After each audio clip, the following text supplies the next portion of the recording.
जिला परिषद सदस्य थाने अशोक रावजी घरत के विशेष प्रयासों से जिला परिषद थाने निधि अंतर्गत आज दिनांक 23 जून 2023 को भिवंडी तालुका के खाड़ीपार काटई गांव में काटई ग्राम पंचायत के पास आरोग्य उपकेंद्र इमारत का भूमि पूजन भिवंडी पश्चिम के आमदार महेश जी चौगुले तथा उपस्थित मान्यवरों द्वारा बड़े हर्षोल्लास के साथ किया गया।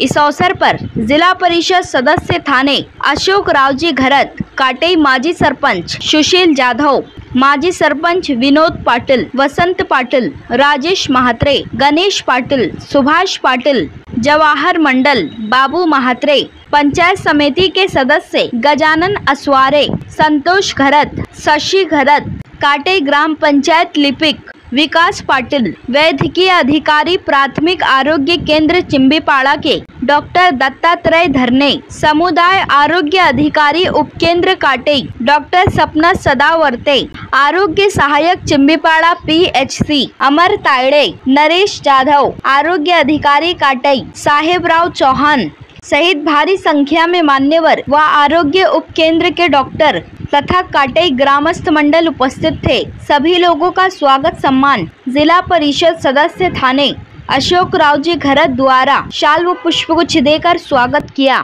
आइए देखें इसकी एक रिपोर्ट।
करण्यासाठी एक रूम असतो आणि वरती CHO समुदाय आरोग्य अधिकारी, आरोग्य सेवक आणि आरोग्य सेविका यांच्यासाठी निवासस्थानाची व्यवस्था असते। असा टोटल G+1 असा हा उपकेंद्राचा प्लॅन आहे। आज आपल्या प्राथमिक उपकेंद्र काटई याच्या उद्घाटन प्रसंगी माननीय चौगुले साहेब स्वतः उपस्थित झाले, याचा आनंद आहे आणि मी त्यांचं मनापासून आभार मानतो। साहेब, हे जे उपकेंद्र आहे ते आपल्या प्राथमिक आरोग्य केंद्र चिंबीपाड़ा अंतर्गत जे 8 उपकेंद्र आहेत त्यापैकी एक आहे। आता आपल्या ह्या उपकेंद्राला आरोग्यवर्धिनी उपकेंद्राचा दर्जा दिला गेलेला आहे। याच्यामध्ये आपण 13 प्रकारच्या सेवा लोकांसाठी देत आहोत। त्याच्यामध्ये महत्त्वाचं म्हणजे आता इथल्या ज्या परिसरातील लोकांना जे डायबिटीस आहे, हायपरटेन्शन आहे, तर याचं जे प्रमाण वाढलेलं आहे तर त्याच्यासाठी मोफत उपचार आपण इथे चालू करतोय। खूप चांगल्या त्याच्यामध्ये योजना आहेत। मानसिक आरोग्याबद्दल आहे, त्या वयोवृद्ध लोकांच्यासाठी योजना आहे आणि आपल्या नेहमीच्या ज्या सुरक्षित मातृत्व, बालकाच्या लसीकरणाच्या सगळ्या योजना त्याच्यामध्ये आपण इथे करणार आहोत। अंतर्गत काटई उपकेंद्राचे भूमिपूजन असो, उद्घाटन असो, कुठला गर्व नसताना म्हणजे सर्वसामान्यपणे आमदार म्हणून उद्घाटनाला सहभाग होतात, त्यांना कुठल्या पद्धतीचा मोह किंवा कुठल्या गोष्टीचा गर्व नसतो। तसे आपले लाडके आमदार आमदार आणि तसेच आपले केंद्रीय पंचायत राज्यमंत्री कपिल पाटील साहेब आणि आमदार महेश चौगुले साहेब, तसेच आम्हाला जे काटई खोनीमधनं ज्या लोकांनी मतदान केलेलं होतं ते मतदानाचं एक प्रतीक म्हणून या DPC योजनेमधनं आमदार साहेब कपिल पाटील साहेब यांच्या सहकार्याने आणि मी जिल्हा परिषदच्या माध्यमातून सातत्याने पाठपुरावा करून आज आपल्या या काटेमध्ये चांगल्या पद्धतीचा आरोग्य केंद्र उभारत आहे। त्याच्यामुळे आपल्या येथील जनतेला चांगल्या पद्धतीने लाभ घेता येईल आणि आरोग्य सेवाही घेता येईल।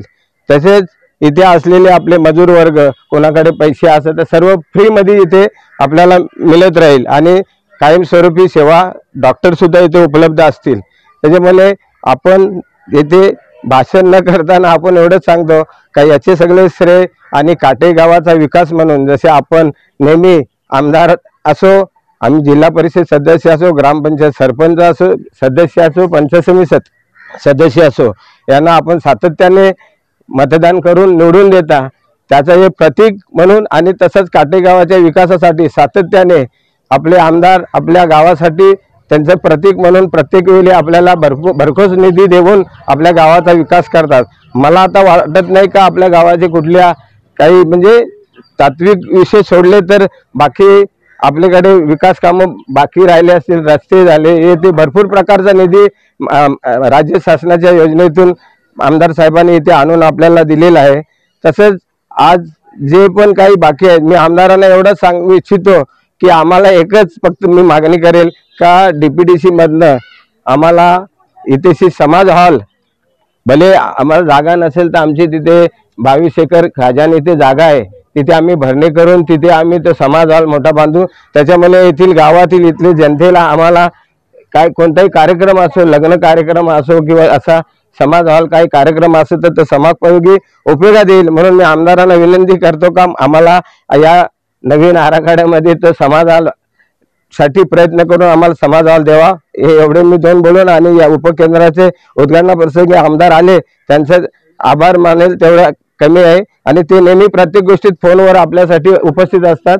एवढे दोन शब्द बोलून मी समाप्त करतो। आज एक आनंदाची गोष्ट आहे की आज DPDच्या माध्यमातून आणि गावातले सगळे सदस्य आणि मेन म्हणजे अशोक घरत जिल्हा परिषद सदस्य यांच्या माध्यमातून यांनी म्हणजे पूर्ण त्याच्यात पाठपुरा करून एक चांगला निधी, एक उप आरोग्य केंद्र इथे आज उभारण्याची हे सुरुवात केलेली आहे। म्हणून त्यांचं आणि त्यांच्या पूर्ण टीमचं मी बहुत म्हणजे खूप खूप धन्यवाद करतो, कारण का ते सगळेजण कधी पण लोकांसाठी उपलब्ध असतात। लोकांसाठी जी कामं अडचणी आहेत, जे गावासाठी जी गरज आहे ती त्याला जाणीव आहे त्यांना आणि त्या माध्यमातून ते प्रत्येक वेळा काम करत असतात। काम सरकारच्या आपल्या ह्याच्यातच आपण झालेलं आहे, पण कामात पण आपण बोलतो हा छोटा एक दवाखाना आहे।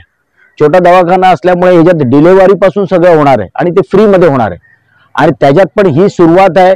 आणि असे भिवंडीमध्ये पण असे 12 असे छोटे छोटे दवाखाने आता उभारण्याचं हे चालू आहे। आणि कारण का जो महापालिकेचा इंदिरा गांधी हॉस्पिटल आहे त्यात एवढा लोड आहे का तिकडे एवढी गर्दी असते का ते हे करतात का सिव्हिलला पाठवतात, इकडे पाठवतात, त्यामुळे आपल्या इथूनच्या लोकांना चिकार त्रास होतो। पण आज हे पावसाळ्याचा सीझन आहे, रोगराई पसरणार आहे आणि पुढे पण एवढी घाट एक म्हणजे जी वस्ती झाली त्या इथे गरज आहे। आणि आज खरं बोललं तर गरीब व्यक्तीला हॉस्पिटलचा खर्च बोललं तर हा परवडत नाही। म्हणजे एवढा त्रासदायक आहे, कुठला मोठा इलाज झाला तर त्या व्यक्तीला एक तर कुठून उसणं घ्यायला लागते, नाही तर आपलं काय सोनं अडकं काय असते ते ठेवायला लागते, पण आपल्या पोरासाठी आपल्या परिवारासाठी ते त्याला बरं करण्यासाठी काय पण त्याला घर पण विकायला लागते। पण तरी पण आज जे शासनाने मोदीजीच्या सरकारमध्ये ज्या ज्या योजना आल्यात, एक 5 लाखाचं एक आलंय मेडिक्लेम आलंय, त्याच्यामध्ये आपण कुठल्या गरीबाला एक इलाज करायचा असेल तर 5 लाखाचा मोफत इलाज होतो आणि CM फंडातनं याच्यातनं चांगले पैसे पण येतात। म्हणून एक चांगल्या ह्या याच्यात योजना आल्यात आणि आता आज बघायला गेलो काटेईमध्ये तर पहिल्यापेक्षा परिस्थिती एकदमच चांगली आहे, कारण का सगळे रोड आपण सिमेंटचे केलेत, जिथे फेवर ब्लॉक लावायचे तिकडे फेवर ब्लॉक लावल्यात आणि सगळे कसं आहे एक गाव आहे आणि ज्यातल्या गावातले सगळे सदस्य आहे ते सगळे सदस्य एकत्र येऊन पूर्ण गावाच्या विकासासाठी काम करतात आणि त्यात पण आम्हाला आनंद होतो का आमचं जेव्हा इलेक्शन येते हे सगळे सदस्य आमच्या पाठीशी असतात आणि त्यामुळे एकत्र असल्यामुळे हा गावाचा विकास चांगला होतो। आणि मी असा ईश्वराला प्रार्थना करेल असेच सगळे तुम्ही एकत्र राहा आणि गावाचा विकास करा आणि गावाला आणि तुम्ही स्वतःही पुढे जा, असं मी 2 शब्द बोलतो। धन्यवाद।